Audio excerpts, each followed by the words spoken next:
The drugs were there. I did not put the narcotics there. First up, we head to Jackson County, Florida, for the trial of Zachary Wester. The former sheriff's deputy was charged with 67 counts of racketeering, fabricating evidence, false imprisonment, and possession of controlled substances. Wester's accused of planting drugs in a dozen vehicles during random traffic stops. A substance that appears to be an illegal narcotic. Do you know anything about that? I do not.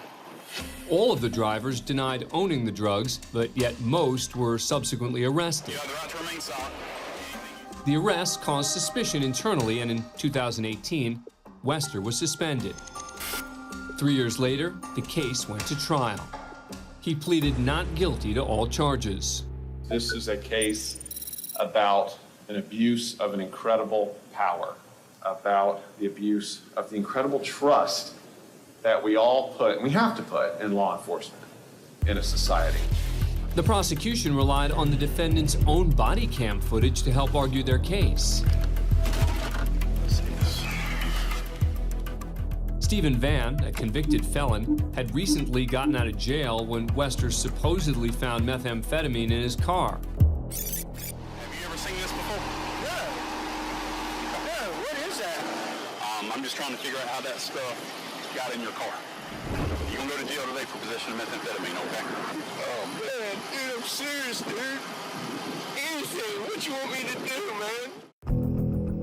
man? Like the other drivers who testified, Van gave the officer permission to search his car because he claims he had nothing to hide. And I knew my truck was clean. I knew it was. While the jury got to watch most of the traffic stops, some recordings had mysteriously disappeared. Why in the world would that have been deleted? I wish I knew that answer.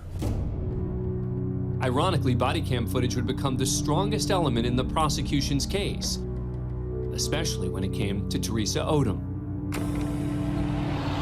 Hi, how are you? I'm good. At first, the officer's polite, even playful. Anything in the vehicle I need to be concerned about? Bombs, hand grenades, rocket launchers? Okay. While Odom stands behind the vehicle, Wester begins his search. Notice as he prepares to put his gloves on, there's a small item in his left hand. Prosecutors argue that Wester is palming a small bag of meth, which he claims to find next to a spoon in the vehicle. Miss Odom. It is yogurt, sir. I know. Okay. It's yogurt. How about this, though? That is not mine. No, sir. Okay. Now, the white small plastic baggie that was in that spoon that the deputy just showed you on this video, had you ever seen that before? No, sir. Was that in your car? No, sir.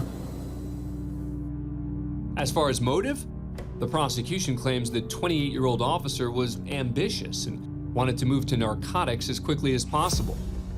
Wester testified he never planted any drugs. The drugs were there. I did not put the narcotics there. And after 5 days and several witnesses, the jury was asked to render a verdict. If Wester's found guilty on all charges, he could spend the rest of his life behind bars. After 7 hours, the jury returns with its verdict. In the state of Florida versus Zachary Tyler Wester, we, the jury, find as follows as to the counts charged and the information. Count 1, guilty of racketeering as charged. The clerk went on to read the verdicts on all 67 charges. Count 7, guilty of official misconduct as charged. In total, the crooked officer was found guilty on 19 charges. Count 9, guilty of official misconduct as charged. Count 10, guilty of official misconduct as charged. Including misconduct in the arrests of Van and Teresa Odom. 11 of the 12 drivers filed civil lawsuits against Wester.